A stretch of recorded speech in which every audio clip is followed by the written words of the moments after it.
Good afternoon. Welcome to the Professor Maima Show. Hope you are doing well wherever you're watching me from around the world. Please subscribe, share, and like this video. So today I want to talk about what's happening here in Kenya. It's like a mafia movie I used to watch in the 90s when I was a young boy growing up. There used to be these mafia movies whereby people will be abducted, kidnapped, and then they disappear. Others are found dead. Others they were never found. Those were mafia movies. So that's what's happening now in Kenya. You have read in the media about the abductions of young men and women. They call the GenZs, young people. Majority are below 35. Although there are people who are older like me who also been, it's called what, abducted. And all this stems from the Gen Z protests against the finance bill. That's why I'm saying President Ruto stop the abductions. President Ruto stop the abductions. So these Gen Z demonstrations are against the punitive finance bill of 2023 that was supposed to introduce taxes under the sun. They wanted to tax everything. Let's say sanitary pads, taxing people's salaries to build houses that we don't know who live in, and so many other things. Because the current government in Kenya relies on loans and relies on taxes. We do not produce anything. Our so-called cash crops died a long time ago, whether it's coffee, cotton, tea. They don't make money because you have the so-called middlemen or cartels who import. So we produce raw materials that in low quantities, export it, and then now they import what people need to use. Because a country like Kenya, how can we be importing coffee and tea, and yet we're the ones who produces it, isn't it? Something like that. So now, everything in Kenya is a cartel. Me, I'm in the university sector, university education. It's dead. You have many people doing part-timing, even with doctorates. Why? Because they have not made created a system whereby there's succession.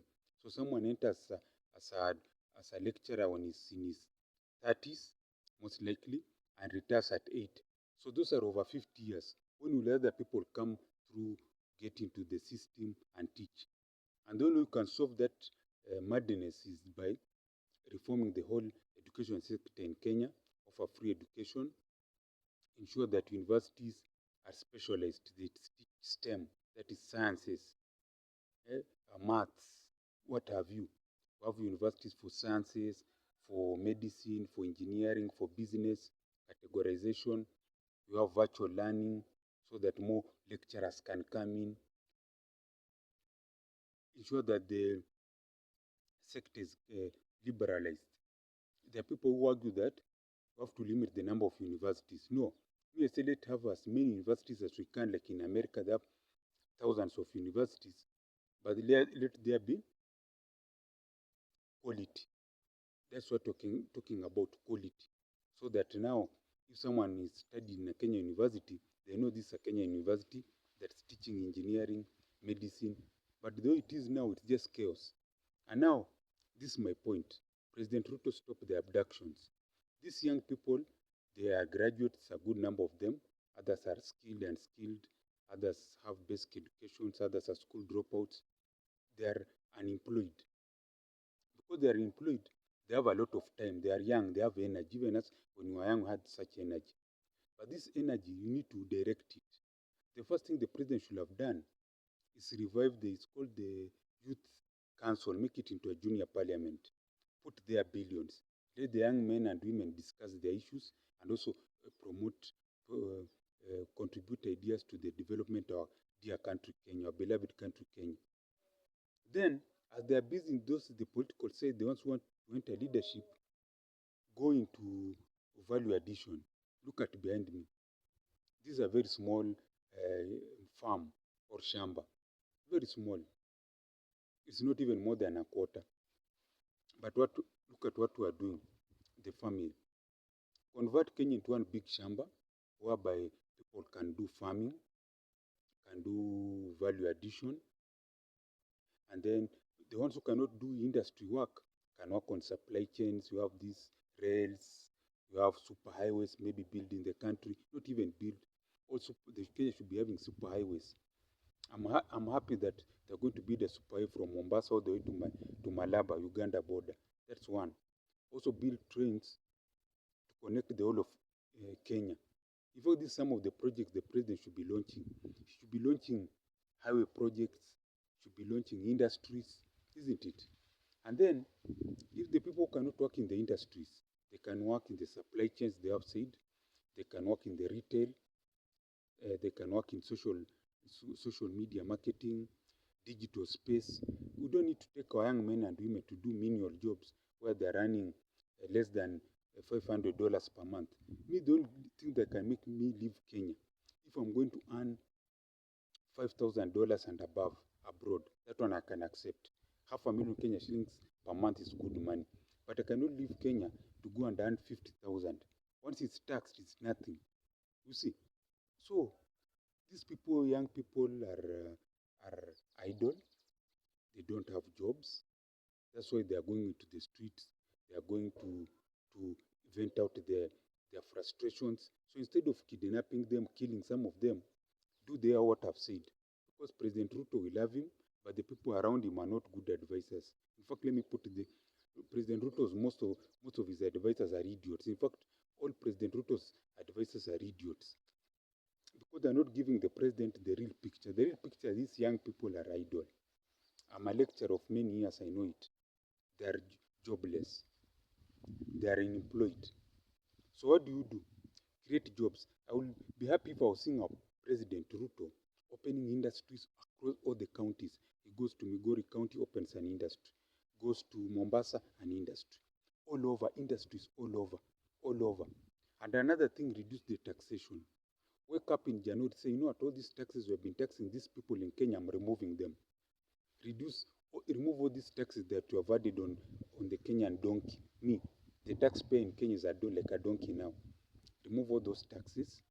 One thing, increase, in fact, just remove the taxes. Don't even worry about increasing salaries. Remove all the taxes that you have added on people. Let people breathe.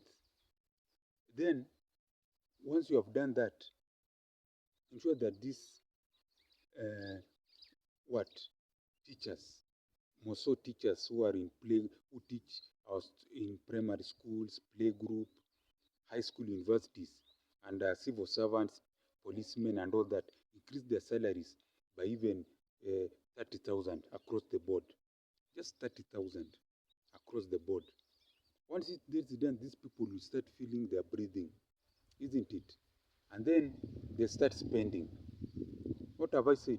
Increase people's salary by, is it $300 across board? Just 30,000. Remove taxes, increase people's salaries by 30,000 the first 3 months.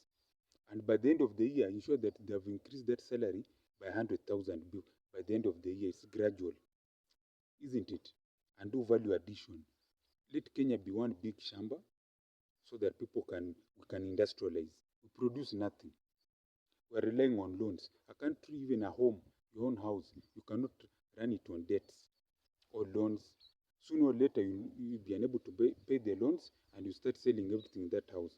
The TV set, the furniture, the soforias, the cooking pans, your television, your bed.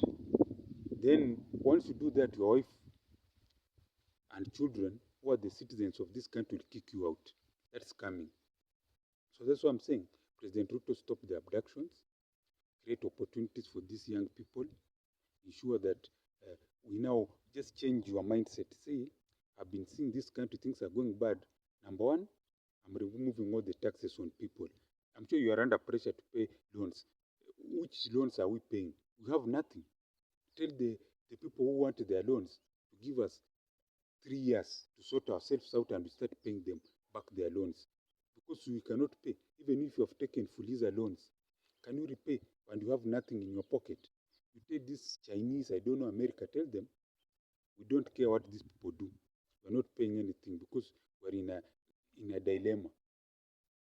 make Kenya become, remove all the taxes on these people you are taxing. Ensure that get your scientists, your universities, you have top professors, scientists in your universities to do rainwater harvesting so that we do irrigation all year round. Ensure each county has a product that can be value added. You start creating jobs for these young men so that from January to December of 2025, you're just opening one industry after the other. Where's the money? There's money. We have parastatals which are moribund. They don't add any value, and you're putting their money in the budget. All the money that we earn from taxpayers should be towards reviving an industry or building an industry. Cotton, crop farming, livestock keeping, where we do leather, by products, we sell belts, we sell shoes, we do marketing. For just 3 years, give our farmers free fertilizer and it's called what? Free fertilizer and seeds for 2 years. Free. Don't charge them anything. The cartels will suffer, but let them suffer for 2 years. Let the farmers produce enough food so that everyone can eat cheap food, because the food is cheap. I'm not saying the food is cheap, but I'm saying so that people can be able to afford food cheaply. Yes, produce enough food so that it's available cheaply. Do value addition, create jobs for these young men and women who are idle. Do the junior parliament, I don't know how you call it, but I'll call it junior parliament. Give them money to discuss their issues. Invite big companies to set up their factories here by cutting high taxation, red tapes. In fact, this building here, where the Times Tower, someone should be able to enter that building in 1 week and has a license to start a business in Kenya. No corruption, no red tape, nothing. And then after that, after 2-3 years, we start paying back our loans, if that's what we want to do. But the way we are, we cannot pay nothing. So these cheating people, we are taxing you to pay loans. No, we are taxing us so that the leaders in Kenya can live good lives, isn't it? That's what we are saying. Please stop, President Ruto, stop the abductions. President Ruto, stop the abductions, because it's not, to me, as a Kenyan citizen, it's not adding any value. I've given you, this might be $1 million, 100 million, because I've given you it's called the silver bullet out of how to solve your problems. And I'm sure if that's what even Right Honorable Raila Odinga is telling you, these people want jobs. I saw Raila Odinga in the AU debate. He was talking about value addition, that we don't have jobs, so we need to create industries that create jobs for the young people. We need to build more highways. I'm quoting Raila. We need to build more railway networks with our own money, isn't it? So just give the gift for 20 New Year's Eve, gift for the Kenyan citizen is one: no police abductions, remove all these exorbitant taxes on people, increase salary for civil servants by a good amount, even $300 everyone, 30,000. Start doing rainwater harvesting so that we do irrigation here all around. We do value addition. We ensure that our young men and women get jobs. There should be rail network across the country. Reform our matatu industry. It's chaos. It has collapsed. Talk with the matatu industry that we give them, you loan them buses on loan. They pay slowly. And they even start earning millions. They say, okay, we can have serious transport system, high capacity buses, and still make billions. They'll play along, isn't it? So this is the Professor Maima Show. I want to pray for you who's watching me, that you have a long life, that your dreams become reality, and you become rich and prosperous, and not only you, your children, grandchildren, and all your generations. I also want to pray for myself to be rich and prosperous, and all my dreams become reality. Kenya to be peaceful, police abductions to stop, these young men and women to get jobs, and Kenya to be a middle-income country, and to have leaders with wisdom. Those are my prayers. Amen. And as I always say, Gwaheri ya kuonana, Gwaheri.